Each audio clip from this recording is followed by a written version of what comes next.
Doctor Babasaheb Ambedkar विद्यालयाचे माजी मुख्याध्यापक कैलासवासी श्री पांडुरंग विठ्ठल पिळंकर यांचे चिरंजीव श्री आनंद पांडुरंग पिळंकर विठ्ठल पिळंकर आम्ही ज्यावेळी शाळेत लहान होतो त्यावेळी आम्हाला शिकवायला होते आमचे गुरुजी. खरोखर धन्य वाटतंय की त्यांचे चिरंजीव आनंद पिळंकर यांच्याकडून हे 200 रुपयाचं अमोल पारितोषिक मिळालं. त्याचप्रमाणे आमचे श्रीकृष्ण 100 रुपये यांनी पारितोषिक दिले. मग अशी कोणाच बसले ते कारण ते सकाळी म्हटलं असतो येतोय उठाणाचा हरिओम बसते तर त्यांनी उत्कृष्ट आयोजन असतं. त्यांच्या ठिकाणी केरोडे येते महादेवाचे केरोडे येते 23 तारीखला रात्री 8 वाजता डबलबाजीचा जंगी सामना त्यांनी आयोजित केला आहे. बुवा संतोष जोई देवगड आणि संदीप लोके देवगड या दोन्ही दिग्गज बुवांचा या ठिकाणी तिरंगी दुरंगी डबलबाजीचा सामना होणार आहे. तरी सर्व भजन रसिकांनी यांचा आस्वाद घ्यायचा आहे. त्याचप्रमाणे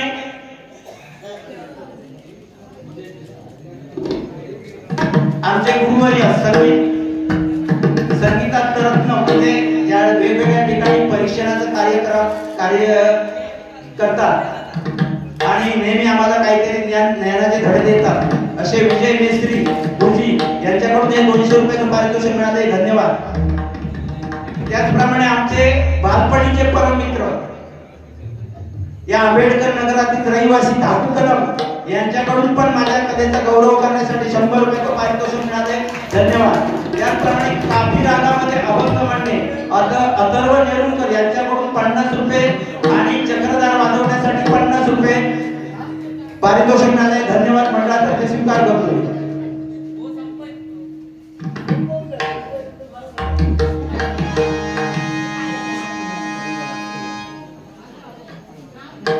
त्याचप्रमाणे आमचे गुरुजी आज या शाळेसाठी असं अमूल्य असं त्यांनी वेळ दिलाय आणि शाळेच्या कार्यक्रमामध्ये भाग घेतला आणि शाळेचे एक काम करतायत म्हणजे देणगी गोळा करणे. त्यांनी 200 रुपयाचं पारितोषिक दिले. मंडळातर्फे स्वीकार करतो. धन्यवाद. मंडळी कसं आहे, कार्यक्रमाला उशीर झाला कारण लहान मुलांचा हट्ट नाच आणि त्यांचं सगळ्यांचं कौतुक करण्यात बराच वेळ गेला. त्यामध्ये 2 वेळा लाईट गेली. पण असो, तुम्ही सगळेजण थांबता, तुमचा आभार व्यक्त करतो आणि भजन रूपी सेवेला सुरुवात करतो.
धन्यवाद. काय झालं, दोन्ही भाऊ माझे परममित्र आहेत. त्यांच्याबरोबर रोज बसून माझं पाणी त्याने ओळखलंय.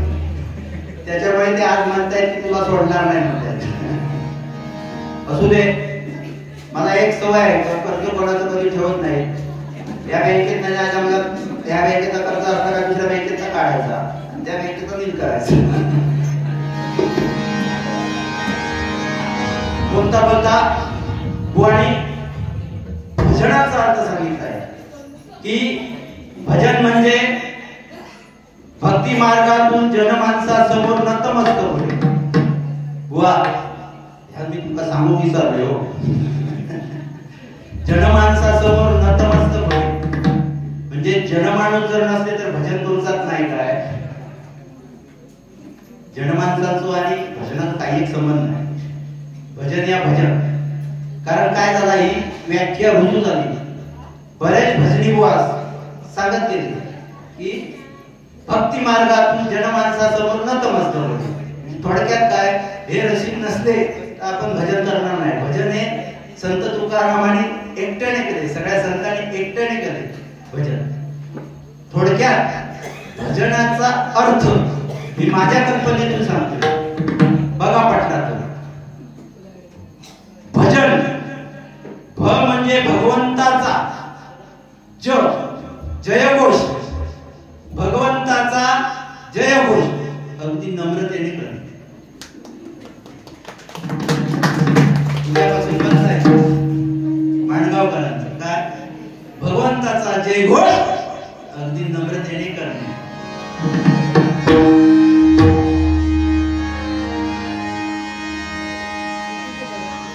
बुवा बरेच काय काय बोलते, सुंदरीला ते का माहिती नाही.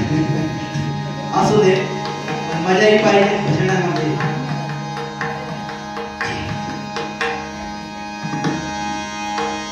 पहिल्यांदा नामस्मरणाला सुरुवात करतो.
अख्खी म्हस रवली आणि मी जो चरय होते ना ती म्हस नाही एवढं होतो तुमचा गटारा खोल असल्यामुळे दिसत नाही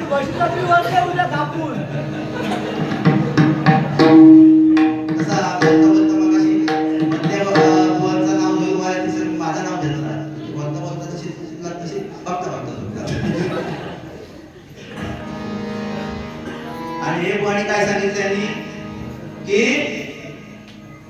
नीट आपले चंद्रावर गेले पहिलं पाऊल ठेवलं दुसरं पाऊल ठेवलं गुहा तुमच्या माहितीसाठी सांगते कसा चंद्रावर माणूस गेला मांडू भरला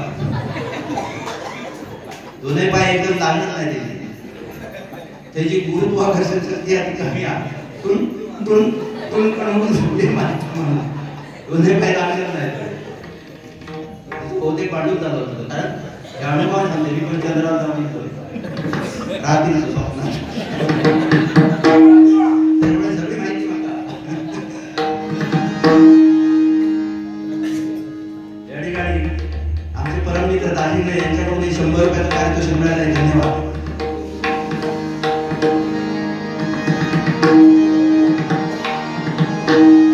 माझी बुवानी पण म्हटलं काय की आता पेन हातात घेतला 2-3 दिवस झाले पेनच हातात घेऊन चांगलं रात्री काय झालं 3:30 वाजेपर्यंत हय होते गेल्या वेळी झोपले 5:30 ला उठले कारण सत्यनारायणच्या पूजेक 6 वाजता होईपर्यंत बसायचं होतं आंघोळ केलं सत्यनारायणच्या पूजेक गेले वाजले 11 त्याच्यानंतर आमचे आमदार साहेब गेले तो कार्यक्रम जो 2:30 वाजता जातो त्याच्यानंतर जेवण त्याच्यानंतर परत दुसरा कार्यक्रम प्यान हातात काय घेतला त्याच्यामुळे बसत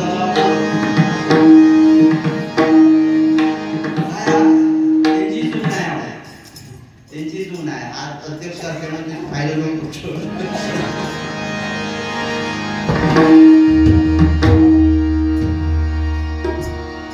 बुवा म्हणाले की मी जर चॅप्टर आणि हुशार असणार ते माझ्यापेक्षा ती हुशार बाईटीने एकदा विचारले 0 पेक्षा लहान संख्या त्यांच्या टीम बघून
धन्यवाद.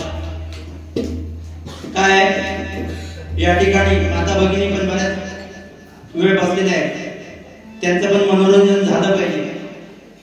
कारण काय असतात ते आज या ठिकाणी बसले असते.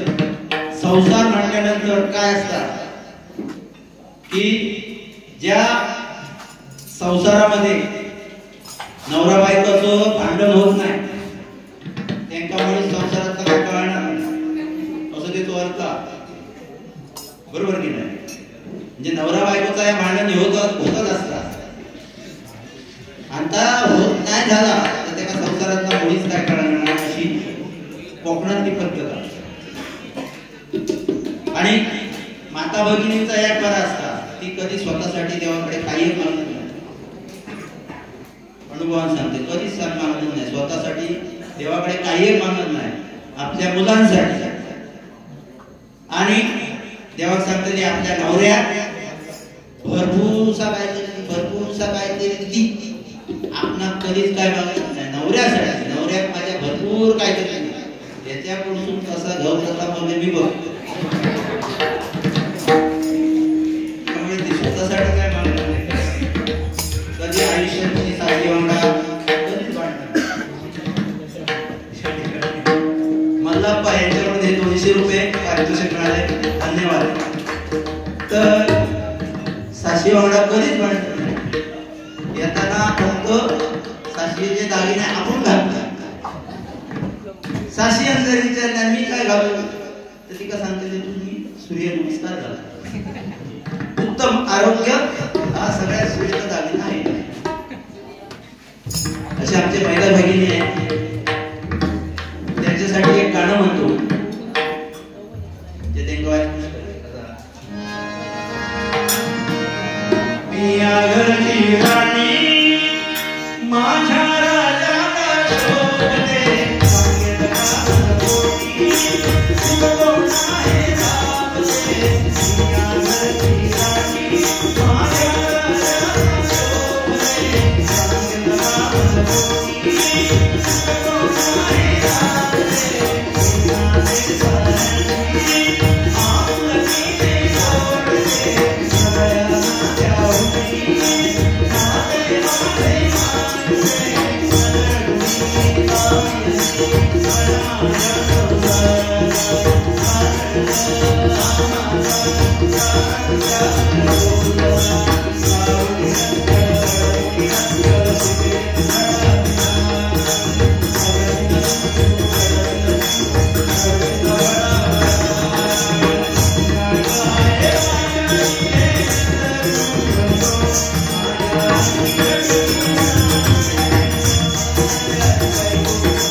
बटन दाबला काय ह्या बघा काय किती हुशार तुम्ही गाणी बघा तुमची गाणी आता ऐका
नाट्यगीत मध्यम म्हणून दाखवते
या ठिकाणी माजी अध्यक्ष नारायण कदम यांच्याकडून अमूल्य 500 रुपयाचं पारितोषिक आलंय.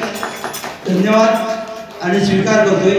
त्यांच्यासाठी बाबासाहेब आंबेडकरांचं गाणं एक म्हणतोय.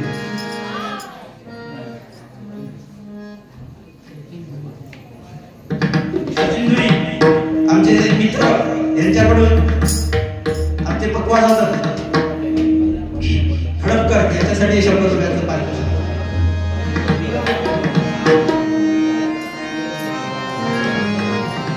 काय युट्यूब वरती बाबासाहेबांची गाणी भरपूर आहे, पण काय वाईट सवय आहे युट्यूब वरचं ऐकायचं आणि आपल्या स्वतःचं मनाचं काव्य करायचं. त्या अनुसरून एक बाबासाहेबांसाठी मी स्वतः रचलेलं काव्य या ठिकाणी एका चरणाचं.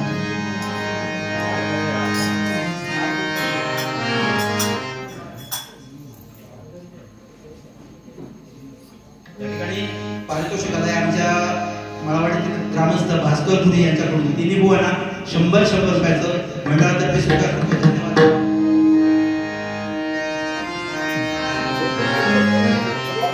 बुवानी मगाशी सांगितलं की नारदाची गादी, नारदाच्या गादीवर आपण बसतोय असं बुवानी मगाशी सांगितलं. बुवा नारदाची गादी म्हणजे काय माहिती आहे? नारद योग तिन्ही भुवन स्वर्ग मृत्यू पाताळ तिन्ही ठिकाणी फिरणार होतो असतो, पण रिकाम टोकरो. त्रिभुवनात फिरणारा रिकाम टोकरो माणूस म्हणजे नारद. कसा तर तुमचा पडून झाला. या नारदात पण गर्व झाला, माझ्यापेक्षा श्रेष्ठ भक्त कोण नाही म्हणा. तो नारायणाकडे गेलो वैकुंठीच्या आणि विचारता देवा तुझा सगळ्यात आवडता भक्त कोणता?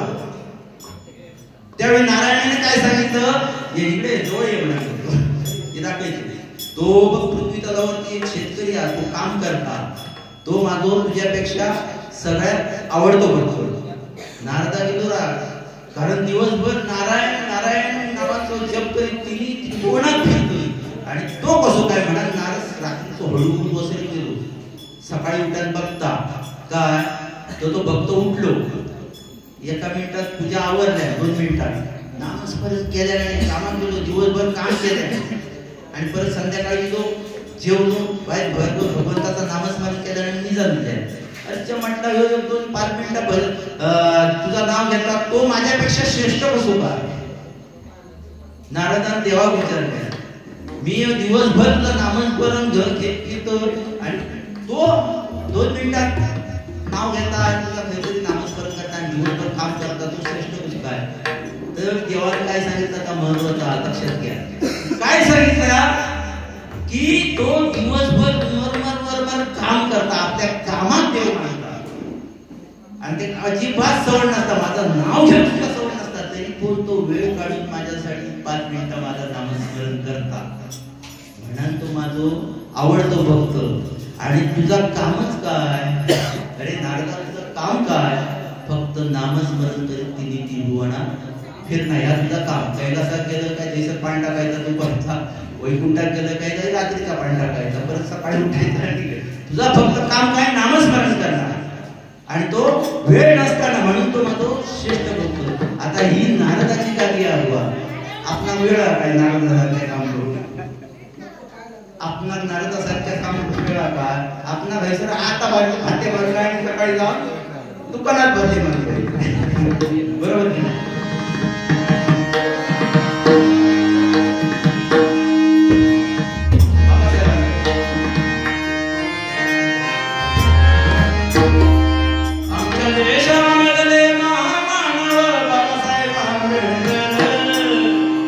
आमच्या देशामधले महामानव बाबासाहेब आंबेडकर, आमच्या देशामधले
भारताची लोकशाही संपूर्ण जगामध्ये प्रसिद्ध झाली म्हणून म्हणतो.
या ठिकाणी वेळ होतोय. रूपाचा अभंग घेतो. रूपाच्या अभंगामध्ये शक्यतो नागिन म्हणत नाही. वा बरोबर की नाही? मी म्हणतो कारण निसर्ग फरमाईश दिली वा नागिन तोंडात वाजवून म्हणा काय माणूस पाण्याला न पाय लावता अतंग सागर पार करू शकतो. काय पाण्याला न पाय लावता अतंग सागर पार करू शकतो. डोळ्यात टाकून डोळ्यात पाणी टाकून कुठलाही माणूस जीवन पार करू शकत नाही. कारण ज्याच्या डोळ्यात पाणी काय तो माणूसच नाही. भले भले करोडपती असू दे लखपती असू दे माणसाच्या डोळ्यात पाणी येतात. म्हणून डोळ्यातल्या पाण्याशिवाय आपलं जीवन पार करू शकत नाही. म्हणून म्हणतोय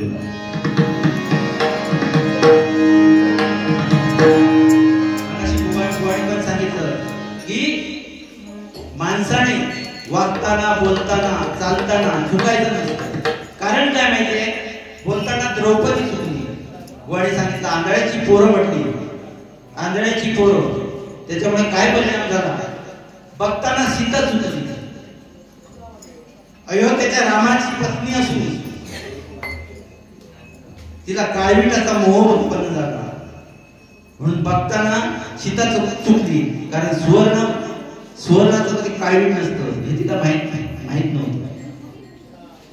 त्याचप्रमाणे बसताना दुर्योधन चुकतो. बसताना दुर्योधन चुकतो. खैसा बसतो?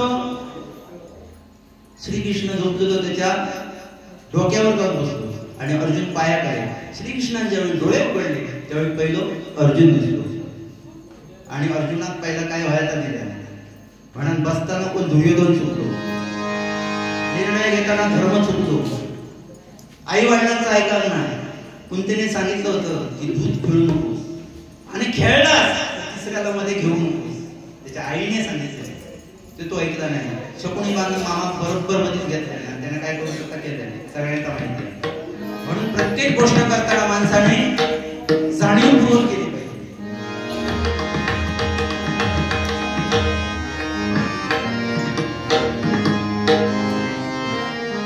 या माझ्या सगळ्या सहकार्यांनी या ठिकाणी दिन रात्र कष्ट करून या ठिकाणी शाळा उभारली. म्हणून त्यांच्यासाठी एक गाणं म्हणते. नारायण चरणी मनोभावे